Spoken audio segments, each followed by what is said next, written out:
Well, today I went to Salah Eddin, that's to the base of the feared Khamis 32nd Brigade, where at least 50 people were killed on Tuesday night. As we arrived, it was clear that tensions were still running high there, a warning some of you may find some of the images disturbing. Approaching the vast gates of Khamis base in South Tripoli. Moments later, chaos, fear, terror, as first a few, then up to 9 African men are shoved into a gatehouse, arrested by anti-Gaddafi forces.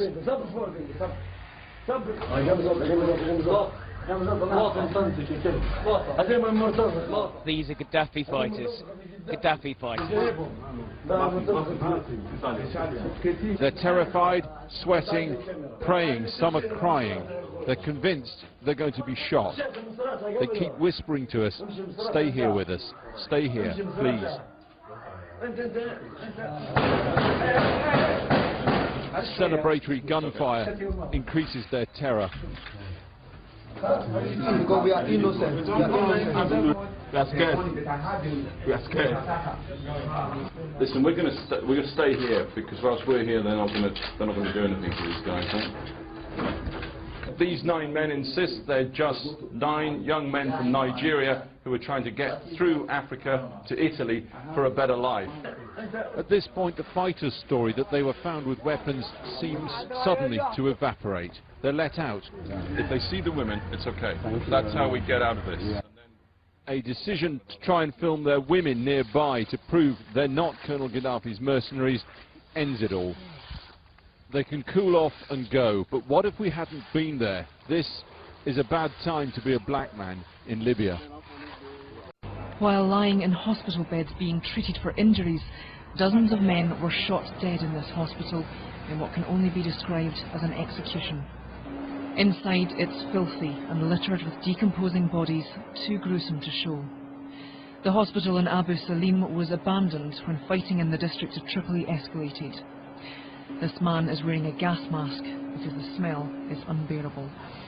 The medical volunteers called here to help can only clear up. We just collect the body and we will go to put them in the other hospital, in Tripoli hospital, the big hospital. It's not known who killed the men, but many appear to have been sub-Saharan African. And at the end of this smoke-filled street, an intersection littered with bodies. I count a dozen, a grisly tableau of urban warfare. The victims' hands bound behind them. The rebels say they were executed by Gaddafi's men. But these bodies appear to be black Africans, portion of Gaddafi's army, raising questions about whether the men were executed by the rebels. Many foreigners who came here to work during better times are now stranded. Some were hoping to leave via Misrata port, but they can't get out. All along the road leading to Misrata port, you find thousands of refugees, most of them from African countries, and they're stuck here, they're stranded here. They can't get anywhere. They feel abandoned by their government.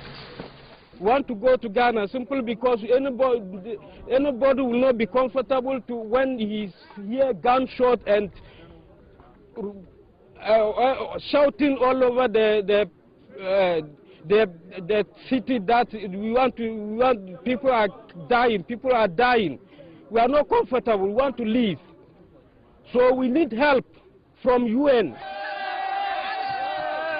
Cries for help have so far gone unheard as the situation of those caught here gets worse every day. Libyan boat carrying up to 600 people trying to flee the violence-torn country has reportedly sunk off the coast of North Africa. It follows an earlier report of 61 migrants from Libya dying from thirst and hunger on another vessel which had been adrift in the Mediterranean for over 2 weeks. Witnesses say NATO deliberately ignored the boat's mayday calls.